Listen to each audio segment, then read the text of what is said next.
बहुत आए होंगे लेकिन मैं पहली बार। बॉलीवुड के नामचीन एक्टर वरुण धवन। आज जो प्रबंध किया है आपने, मैंने कभी भी इंटरव्यू संसद के बाहर कभी नहीं किया जिंदगी में। नहीं, कभी लगता है कि एमपी बन के अंदर नहीं सर, मुझे फंसाओ मत आप प्लीज। आपको देश के गृह मंत्री अमित शाह हनुमान क्यों लगते हैं? देश आगे, सिर्फ देश को आगे करने के लिए काम कर रहे हैं। प्रधानमंत्री मोदी और अमित शाह गोल्डन जोड़ी। फिल्म इंडस्ट्री भारतीय संस्कृति को खराब कर रही है। लड़ाई झगड़े, बंदूकें, गोलियां, खून खराबा, यही सब चल रहा है। डेविड धवन और गोविंदा।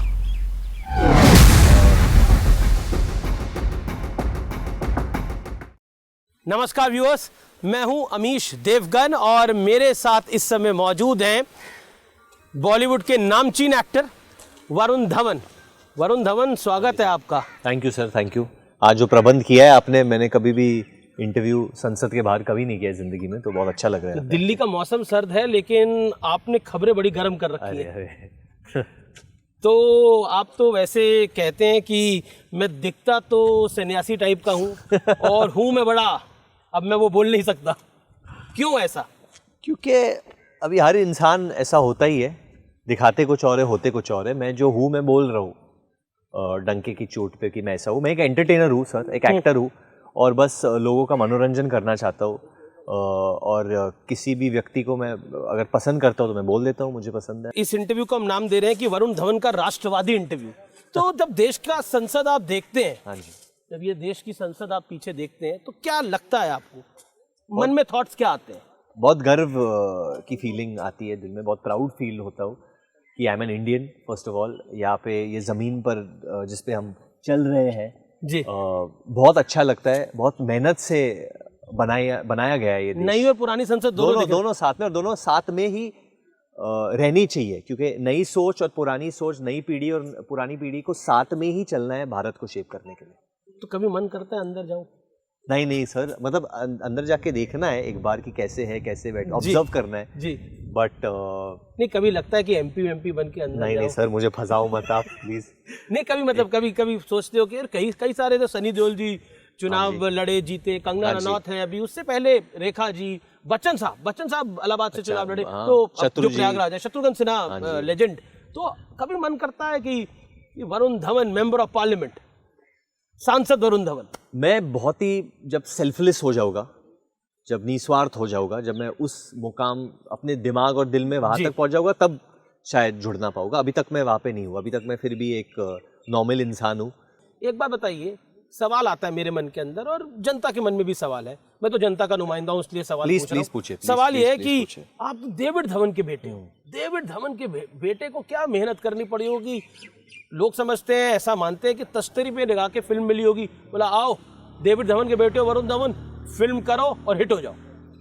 सर, लोग तो बहुत कुछ मानते हैं जी, एंड वो परसेप्शन चेंज होता रहता है, बट जो मैं अपने बारे में मानता हूँ वो सबसे ज़्यादा इम्पोर्टेंट है कि मैं अपने आँखों में क्या हूँ। पहले जी, मुझे मुझे सच्चाई पता होनी चाहिए कि मैं यहाँ पे क्यों हूँ। मैं यहाँ पे इसलिए हूँ क्योंकि मैं डेविड धवन का बेटा हूँ। मैं यहाँ पे इसलिए हूँ क्योंकि मैं खुद वरुण धवन हूँ। या मैं यहाँ पे हूँ क्योंकि मैं सीख रहा हूँ, मैं इस देश का बेटा हूँ, मैं योग्य हूँ, किसी कारण की वजह से यहाँ पे पहुँचा हूँ। मैं मानता हूँ कि मैंने बहुत मेहनत की है, मेरी जो भी जर्नी रही है, उतार चढ़ाव जो भी है, मुझे पता है कि मैंने वो चीज़ें कैसी झेली है। बट मैं ये एक चीज़ मानता हूँ सर कि मुझे आके कंप्लेन नहीं करना है, मुझे रोना नहीं है। ये जो पूरी डिबेट है नेपो के, ये जस्टिफाइड है, होनी चाहिए। ये आपको लगता है ये जस्टिफाइड है? और डू यू थिंक कि क्योंकि सर एक तरीके से इनइक्वालिटी है सर इस देश में है। जो अमीर है अमीर हो रहे हैं, गरीब है गरीब हो रहे हैं। ये तो आप भी मानते हो कि ये बहुत वक्त, जब से मैं पैदा हुआ तब से मैं ये चीज़ें सुन रहा हूँ अपने देश के बारे में। तो ये चीज़ें मिटनी चाहिए। We have to try and bridge the gap. The social structure के बीच में जो गैप है ये हमें ही ब्रिज करना पड़ेगा। And then eventually success talks, जो आपका ट्रैक रिकॉर्ड है वो रेशियो टॉक करता है। बट मैं आके यहाँ पे वो विक्टिम कार्ड नहीं प्ले करना चाहता हूँ इसके साथ कि सर मेरे को हमेशा ऐसे ही बोलते हैं, जो मैंने अचीव किया है उस पे लोग देख रहे नहीं है, ये नहीं। मेरे वैसे तो बहुत कुछ है बोलने के लिए कि मैंने ये किया है, वो किया है। अभी हाल ही में मेरी सीरीज निकली Honey Bunny, is the first series to be number 1 yes internationally, but मैं ये और भी इंडियन एक्टर है तो it makes us all proud, Bharat के लिए बड़े गर्व की बात मैं है। ये भी कह सकता हूँ कि जो नैरेटिव है वो कितना ऐसे वन साइडेड हो रहा है, तो ये लोग इसको इतना बड़ी बात नहीं बना रहे जी, क्योंकि बोल रहे अरे डेविड धवन के बेटे, तो ऐसा होना ही था उनके साथ, ऐसा थोड़ी होता नहीं है। बिल्कुल नहीं, ये तो डेविड धवन हॉलीवुड में थोड़ी फिल्में बना रहे हैं। वो राज कपूर साहब की कुछ लाइनें नहीं, हैं, करेक्ट बोला राज कपूर साहब की 3 लाइनें हैं, और मैं आज ही उसको कहीं सुन रहा था, और जीना यहाँ मरना है यहाँ, इसके सिवा जाना कहाँ। और उन्हें एक लाइन बोली थी, आई स्टिल रिमेंबर, कि एक माँ ने 2 बच्चों को जन्म दिया, और एक माँ जन्म दे सकती है, उनके कर्म नहीं तय कर सकती। करेक्ट 100%। ये बिल्कुल, मतलब एक ही घर से निकले। एक्चुअली जो आपने कहा, मुझे ये कहना है कि मैं एक्चुअली उस व्यक्ति का बेटा हूँ जो कानपुर से है। बिल्कुल, मैं उस व्यक्ति का बेटा हूँ जो FTI में पहुंचने के लिए उसने स्ट्रगल की। मैं उस व्यक्ति का बेटा हूँ जो एक 1 बेडरूम फ्लैट में अपने पूरे फैमिली को एक छोटी सी तनख्वाह पे रखता था। वैसे जब आप एक्टर बने तो डेविड साहब को तो बहुत खुशी हुई होगी। जब सक्सेसफुल एक्टर बना तब खुशी हुई, उसके बगैर पहले क्या बोलते थे कि ऐसी वैसी फिल्में मत करना जो नहीं चलेगी। मैंने बहुत मेहनत की है यहाँ तक अपना नाम पहुंचने बनाने के लिए। देखिए, अभी ऑडियंस से एक सवाल आया कि आपने जो वो दिल नैन मटक्का जो गाना है उसका एक स्टेप आप करके दिखाइए, किसी ने यहाँ से बोला तो। बहुत आसान, आई थिंक किसी ने। और आप तो कहते नहीं, आपके माइंड में म्यूजिक चलता रहता है। वो चलता रहता है, पर अमीश देवगन के साथ कभी किसी ने नैन में टक्का किया नहीं है। नहीं, क्योंकि आप सिर्फ मैं इतना अच्छा डांसर हूँ नहीं, पर नेताओं से बात करते हो, बट आप हम नेताओं को उंगली पर नचा सकते हैं सवालों से। जी, सवालों से उंगली पर नचा सकते हैं, सवालों से।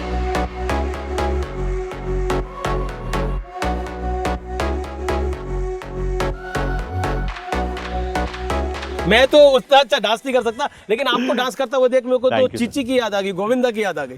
सर वो बहुत, आई थिंक माँ सरस्वती का बहुत हाथ था उन पे, and he is one of the most talented people हमारे इंडस्ट्री। आप तो उनके साथ पले भी बड़े, मतलब एक तरह से उनके फिल्म सेट पे जाते थे। उस टॉपिक पर भी मैं आऊंगा, लेकिन अभी क्योंकि हम देश के सदन के बाहर हैं, या नॉर्थ ब्लॉक है, साउथ ब्लॉक है, देश की सरकार यहाँ से चलती है, देश यहाँ से चलता है।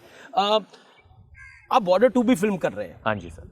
अगर मैं आपसे पूछूं कि आपके मन के अंदर एक सैनिक, जब कोई किसी सैनिक को आप देखते हैं, किसी सुरक्षा कर्मी को आप देखते हैं, एक कसाब के लिए हमारा एक हवलदारी काफी था, उसने उसको उस टेररिस्ट अटैक को जो मुंबई में 26/11 का हमला हुआ, अपने बूते पे रोकने का एक प्रयास किया, तुकाराम। तो क्या आपको लगता, क्या मन में ध्यान में आता है, क्योंकि देखिए हर चीज तनख्वाह के लिए तो नहीं होती। बिल्कुल नहीं सर, बिल्कुल एक जज्बा होता है, एक फर्ज होता है, एक देश के लिए प्रेम होता है जी, जो कि इन सैनिकों में है। ऐसे ही लोग नहीं करते, वो जज्बा जो होता है जी, वो आम नागरिकों में नहीं होता है सर। हम लोग जितना भी बोल ले, कहीं ना कहीं हम लोग बातें करते हैं सर, वो लोग करके दिखाते हैं। तो मेरे लिए बहुत ही जिम्मेदारी की बात है कि मैं एक सैनिक का भूमिका निभाने वाला हूँ बॉर्डर 2 में। एंड अभी तो बस शुरुआत हुई है, बहुत बड़ी रिस्पॉन्सिबिलिटी है, बहुत। और सनी देओल साहब के साथ काम करना बकेट लिस्ट में एक टिक मार्क है मेरे लिए फिलहाल अभी। तो बकेट लिस्ट में जितने टिक मार्क थे लग गए हैं कि अभी बहुत लगने बाकी? नहीं, अमिताभ जी के साथ काम नहीं किया। अमिताभ जी के साथ, बच्चन साहब के साथ करना है। देखो, शाहरुख सर के साथ कर लिया, सलमान भाई के साथ कर लिया, सनी सर के साथ कर लूँगा, संजय दत्त, अजय देवगन के साथ कर लिया, बट अमित जी के साथ करना, Amit ji, he is a legend, वो लिविंग लेजेंड और ही है, वो कुछ और ही है वो जी। चलिए, मैं एक, क्योंकि आपने बात करी बॉर्डर 2 की, अभी आपको बेबी पसंद है, जान पसंद है? अभी तो बेबी भी है और आपकी वाइफ, अभी तो बेबी सबसे ज्यादा बेबी। तो ये जो बेबी जान है, ये क्या है सर? बहुत ही कमर्शियल, मसालेदार, सही फिल्म है। साउथ फिल्म की रीमेक है? नहीं सर, ये एक फिल्म है जो बनाई गई है एटली से, जो एटली ने बहुत सारी साउथ फिल्में बनाई, जवान भी बनाई है, तो वो ये प्रोड्यूस बना रहे हैं। ग्रैंड एंट्री हो गई ऑलरेडी, और ये सेकंड ग्रैंड एंट्री है। ये सेकंड ग्रैंड एंट्री है, ये बना रहे हैं ये, और जो सब्जेक्ट मैटर है ये बहुत लोग रिलेट कर पाएंगे इसके साथ। बहुत मनोरंजन होगा ये फिल्म में, सब कुछ है, बोलते हैं मल्टी जॉनर फिल्म। कभी कभी मन में ख्याल आता है कि लाइफ के अंदर अगर मैं एक्टर नहीं होता तो क्या होता, फिर क्या करता वरुण धवन? सर सच बोलूं तो एक वक्त पे मुझे रेसलर बनना था जी। क्रिकेटर तो सबको बनना है बचपन में, बट मेरी बॉलिंग इतनी स्विंग नहीं होती थी, तो I gave up on that dream, और इतनी फास्ट भी नहीं थी, बहुत स्लो होती थी। बट हाँ, लाइमलाइट में, हाँ, लाइमलाइट, बैंकर कहीं नहीं बनना था, दूर बैंकर नहीं बनना था, बट मुझे इवन होस्ट भी, मेरे को एंकर बनना था सर बहुत टाइम, न्यूज एंकर बनना था टाइम पर। तो न्यूज कैसे प्रेजेंट करते हैं? सोचिए अब आप आर पार को प्रेजेंट कर रहे हैं। अच्छा, आर पार को तो कैसे प्रेजेंट करते? ओके। नमस्कार दर्शकों, आज मैं वरुण धवन जुड़ा हूं अमीश देवगन के साथ। ये अजय देवगन से कम नहीं है, बाकी बहुत ऊंचे बहुत सारे नेताओं को उन्होंने लाइन पे लाया है और हम यहाँ पे खड़े हैं बहुत पावन धरती पर, संसद भवन के बाहर, नॉर्थ ब्लॉक साउथ ब्लॉक के बाहर, और यहाँ पे बहुत ही अच्छी हवा चल रही है। अमीश जी, मैं आपसे पूछना चाहता हूँ ये प्रश्न जी कि आपके जिंदगी में सबसे कठिन जो इंटरव्यू रहा है वो कौन सा रहा है और किसके साथ रहा है? मुझे लगता है कि स्वर्गीय अजीत सिंह के साथ सबसे कठिन इंटरव्यू रहा है। वो सिविल एविएशन मिनिस्टर थे और हमने एक स्कैम ब्रेक करा था। तो एक स्टोरी ब्रेक करी थी एक डील के ऊपर, and I have to go and interview him, and that interview lasted for 7 minutes. 7 minute? क्यों? क्या ऐसा क्या हो गया? ऐसा सवाल पूछा तो उनको थोड़ा उस पे वो जवाब उसका नहीं देना चाहते थे। तो he is a very well respected man, so but मेरा सवाल उनको थोड़ा चुभा, और 2-3 सवाल मैंने ऐसे पूछे तो थोड़े चुभे। तो मुझे लगता है कि वो सबसे टफ इंटरव्यू रहा। तो जब आप बड़े कठिन पोजीशन में रहते हैं, ऑपोजिशन और रूलिंग पार्टी के बीच में, आप बिल्कुल बीच में होते हो, मुझे लगता है हमेशा, तो आप कैसे संभालते हो ये दोनों? ऐसे लगता है कि दो गर्लफ्रेंड है आपकी। आप कैसे संभालते हो दोनों को, कैसे खुश रखते हो? देखिए, खुश तो किसी को कोई देखे, अगर आप 2 गर्लफ्रेंड की भी बात करें तो सबको तो खुश नहीं रख सकते, जैसे आपने बोला, क्योंकि हम जो पत्रकार हैं हम ऐसा कर लेते हैं, एक दिन एक को खुश रख लेते हैं, दूसरे को खुश कर लेते हैं। That's why we make it up. संसद के बाहर खड़े हैं कर्तव्य पथ के ऊपर, एक सवाल, क्योंकि इस सवाल को पूछना बहुत जरूरी है, आपको देश के गृह मंत्री अमित शाह हनुमान क्यों लगते हैं, वरुण धवन?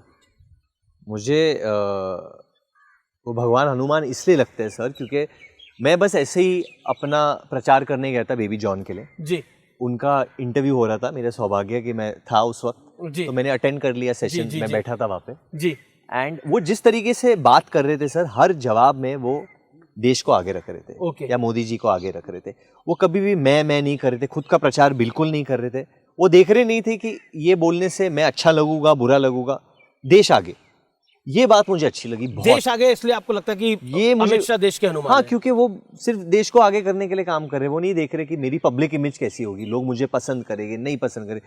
ही सिंग कंट्री फर्स्ट। इस आपके जवाब के बाद आपको लोग बोलेंगे कि देखिए ये भी सरकार के पक्ष की बात कर रहा है, संघी हो गया है, राइट विंग हो गया है, क्या कहना चाहेंगे? नहीं सर, क्रिटिक्स को क्या जवाब देना चाहेंगे? जिनको बोलना है बोलने तो सर, मैंने बहुत बार, मैं ज्यादा पॉलिटिकल इंसान हूँ नहीं सर। वो तो हो नहीं, लगते भी नहीं, मैं हुई नहीं, अनफिल्टर्ड हुआ। हाँ, मैं काफी चीजें जब मुझे अच्छी नहीं लगी मैंने निंदा भी की है उसके बारे में, और नॉर्मल नागरिक की तरह, नॉर्मल एक युवा की तरह। देश में जब मैंने दिल्ली में, लोकतंत्र का मंदिर है सामने, लोकतंत्र है इस देश के। जब मैंने दिल्ली में शूटिंग की थी, जब प्रदूषण बहुत ज्यादा हो गया था, मैंने बोला यार ये क्या हो रहा है, we should do, is there anything या व्हाटएवर। एक नागरिक को मैं ज्यादा कंप्लेन नहीं करता, बहुत डिफिकल्ट है देश चलाना, क्योंकि इस देश के लोकतंत्र डेमोक्रेसी को लेकर बड़े सारे क्वेश्चन मार्क होते हैं। आप क्या फील करते हो, व्हाट यू हैव टू से भारत के लोकतंत्र के ऊपर, भारत में जो स्वतंत्रता है, आज बोलने की आजादी है, उसके ऊपर आपका क्या विचार है? What is your take? It is the largest democracy in the world sir.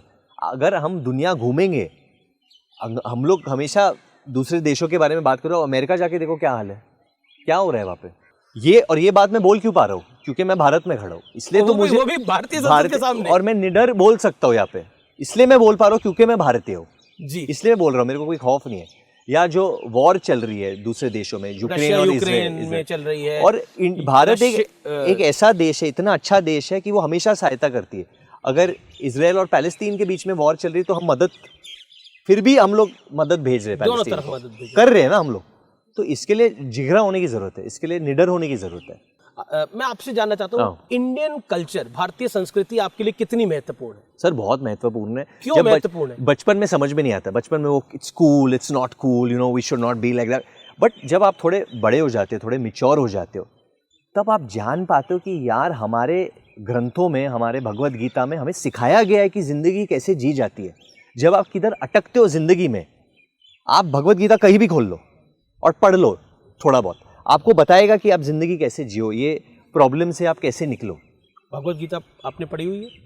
पढ़ी हुई है। फॉलो करते हो? हाँ, फॉलो करता हूँ सर, क्योंकि और वो बचपन से मम्मी ने हमें सिखाया, ये बुक्स हमारे घर पे है, वेदस, महाभारत, रामायण, वेदस, भगवत गीता। एक बहुत आरोप लगता है फिल्म इंडस्ट्री की, चलो फिल्म इंडस्ट्री की बात कर ली तो मैं चश्मे पहन सकता हूँ। हाँ, तो एक आरोप लगता है फिल्म इंडस्ट्री के ऊपर, और वो बहुत सारे लगते हैं, लेकिन एक बहुत सबसे बड़ा आरोप ये लगता है, और मैं आपको बोलूं, ये सवाल जब मैं पूछ रहा हूं आपसे तो मुझे बड़ी शाबाशी मिलेगी इस सवाल को पूछने की, कि फिल्म इंडस्ट्री भारतीय संस्कृति को खराब कर रही है, वॉयलेंस दिखा रही है। अब एनिमल मूवी आई, आपकी पिक्चर आई बदलापुर, सब बवाल है, बवाल भी वैसे आप ही की फिल्म है, और मतलब वॉयलेंस बहुत दिखा रही है, झगड़े, लड़ाई झगड़े, बंदूकें, गोलियां, खून खराबा, यही सब चल रहा है। फिल्म को सिर्फ फिल्म की तरह देखिए सर, क्योंकि अगर हम लोग सिर्फ एंटरटेन करने के लिए ये कर रहे हैं और कुछ रीज़न के लिए नहीं कर रहे हैं, और एक सेंसर बोर्ड है सर, जब कोई चीज़ बहुत ज़्यादा हम लोग लिबर्टी ले लेते तो वो सेंसर रोक सकती है हमको, वो काट सकती है और काटते हैं।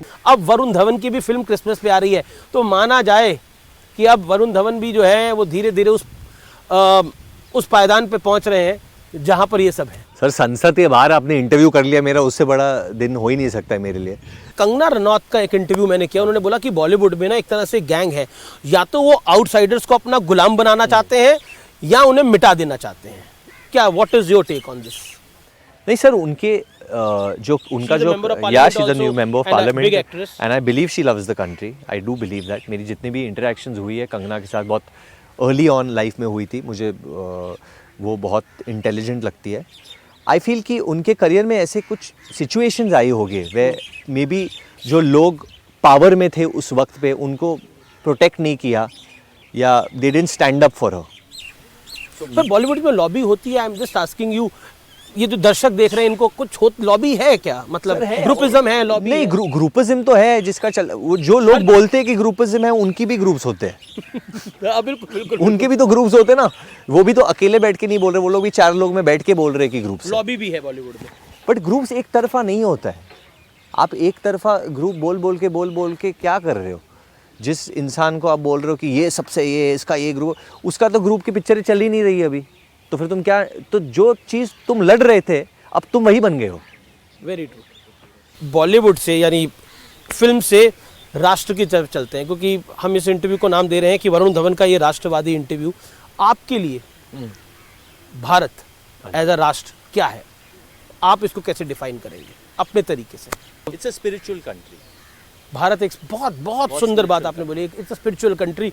तभी शायद भारत जो है, दुनिया के कई मुल्क हिल गए, खत्म हो गए, समाप्त हो गए, यही और हमें इसी वजह से भारत का मुकाम अभी तक है। हमें ही रास्ता आगे दिखाना है। You believe it? हमें ही रास्ता आगे दिखाना है। वरुण भाई एक बात बताइए। हाँ जी सर। आपकी फिल्मों के इतने सारे डायलॉग हैं, कौन से 2-3 डायलॉग हैं जो आपको बहुत पसंद है? गाने तो आपके बड़े सारे मुझे भी याद है। नहीं, डायलॉग अभी यही फिल्म में एक डायलॉग है जो बहुत दिल से निकलती है मेरे लिए, मैं कैमरा में बोल दूंगा। अबा छू के दिखा मेरी बेटी को, मेरे जैसे बहुत आए होंगे लेकिन मैं पहली बार आया हूँ। ये बात तो सही है आपकी कि आपके जैसे कई आए होंगे लेकिन आप पहली बार आए हो। चलिए अब थोड़ा रैपिड फायर राउंड भी कर लेते हैं। तैयार हैं आप उसके लिए? तैयार। और इसमें मैं आपको कुछ नाम लूंगा और आपको बात करनी है। डेविड धवन और गोविंदा, गोल्डन जोड़ी। आपको लगता नहीं है कि उनका पैचअप भी आपको करा देना चाहिए? अब आप उस मुकाम पे हैं। सर उनका पैचअप हो गया अभी। ये ब्रेकिंग न्यूज़ है। तो उनका पैचअप हो गया है, दोस्ती हो गई है, they've met each other, they've shared their emotions with each other and there's lot of love. My father loves him immensely and I'm sure even Chichi Bhaiya loves him. आएगी उनकी कोई फिल्म अब अगली? I hope कि ये लोग साथ में काम आप भी होंगे करें। साथ आप में? होगे, मुझे रखना चाहेंगे तो ज़रूर मैं आ जाऊँगा। अच्छा, मेरे फादर आपके ये भी बोल देते हैं कि नहीं तुम लायक नहीं हो रखने की, बोल सकते हैं? हाँ बोल सकते हैं, वो बोलते हैं कि चिची बेटर था, वो बोलते रहते हैं। चलिए अगला जो सवाल है वो है थोड़ा कठिन, इसको मैं कह सकता हूँ कि प्रधानमंत्री मोदी और अमित शाह, क्या कहना चाहते हैं? वो भी गोल्डन जोड़ी ही है, जिस तरीके से वो लोग देश को चला रहे हैं। एक तरीके से सचिन तेंदुलकर, सौरव गांगुली, सचिन तेंदुलकर, वीरेंद्र सहवाग ओपनिंग पार्टनरशिप जैसी रही थी। दे आर द, मतलब देश खड़ा है उनकी वजह से। अगर आप प्रधानमंत्री मोदी को एक वर्ड में डिस्क्राइब करेंगे तो? फियरलेस। जी। अगला जो है सवाल वो है कि अमिताभ बच्चन और शाहरुख खान के साथ फिल्म आप कर चुके हैं, अमिताभ बच्चन के साथ करी नहीं है। नहीं। क्या कहना चाहते हैं? द गॉडफादर, अमिताभ बच्चन, मतलब वो top boss, the main boss जो है, वो लेवल पे पहुंचने के लिए बहुत और मेहनत करनी पड़ेगी. जी he is the main boss. जी. Varun Dhawan, all the best. आपने हमें इतना समय दिया और इतना ये जिसे कहते हैं अच्छा साक्षात्कार दिया. इसमें आपने अनफिल्टर्ड होके बड़े सारे सवालों के जवाब दिए हैं और मुझे उम्मीद है कि हमारे व्यूअर्स को जरूर पसंद आया होगा. तो न्यूज़ 18 इंडिया के व्यूअर्स को कुछ लास्ट मैसेज आप देना चाहेंगे? बस न्यूज़ 18 के व्यूअर्स को मैं यही कहूँगा कि मैं लौटूंगा और अमीश सर के साथ एक और इंटरव्यू करेंगे कोई दूसरे लोकेशन पे. मैं चाहूँगा कि मैं मुंबई में करूँ इनके साथ. अभी फिर मुंबई दर्शन करें, गेटवे ऑफ इंडिया में हम लोग जाए, जू बीच पे जाए. जी. बहुत पब्लिक आएगी बट हम लोग जू बीच में जाके करें, क्योंकि बहुत मज़ा है आपके साथ. आप जिस प्रकार से प्रश्न पूछते और अच्छी तरह रखते अपने प्रश्न, बिना किसी डर के, बिना सोचे हुए. पत्रकार होकर डर जाए तो कोई फायदा ही नहीं है. आप भी बिना डरे जवाब देते हो. आपने पूरा कंपटीशन दिया. मुंबई जाके पता चलूगा, डरना चाहिए. नहीं, बिल्कुल नहीं डरना चाहिए. आप बेखौफ हो और बहुत अच्छे से आप अपना काम कर रहे हो. All the best.